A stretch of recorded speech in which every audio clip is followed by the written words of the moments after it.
FTII ही अशी एक संस्था आहे म्हणजे जी आपण जपली पाहिजे. म्हणजे त्याच्याबद्दल फार फार गहन विचार करायची गरज आहे. उठसूट कोणालाही त्याचं चेअरमन किंवा डिरेक्टर आपण करूच शकत नाही. इनफॅक्ट ते इतकं घातक ठरतं. ठीक आहे, तुम्ही म्हणाल की FTII मध्ये गेले कित्येक वर्ष तुम्ही बघताय स्ट्राईक्स होत राहत आहेत. इव्हन दिग्गज मंडळी जे आपण म्हणतो ह्या क्षेत्रात सन्माननीय आहेत, त्यांच्या वेळेला पण स्ट्राईक्स चालू होत्या, नाही असं नाहीये.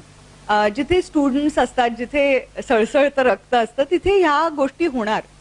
पण त्याचा म्हणजे पॉलिटिकली इन्फ्लुएन्स्ड फक्त हा जो निकष आहे तो मला अजिबात आवडत नाही. मला वाटतं अक्रॉस पॉलिटिकल लाईन्सच त्याचा विचार झाला पाहिजे. आणि जो खरंच डिझर्विंग असेल आणि जो संवाद साधू शकतो असा असेल त्याच म्हणजे व्यक्तींना डिरेक्टर आणि चेअरमॅन ही पदवी जायला पाहिजे.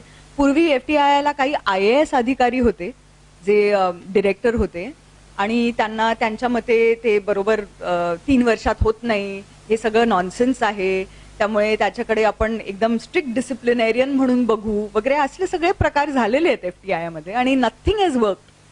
पण संवाद ऑलवेज वर्क्स. आणि क्रिएटिव्ह माध्यमात तर बिना संवाद काहीही होऊ शकत नाही. त्यामुळे मला वाटतं ह्याच्याकडे जरा ministry of information and broadcasting ह्याच्या तहत ती FTII येऊच नाही खरं तर. कारण it is not information and broadcasting, it is about culture. And म्हणजे कल्चर बद्दल आपण ओपन माइंड जर ठेवला नाही तर आपलं कल्चर विकसित होऊच शकत नाही.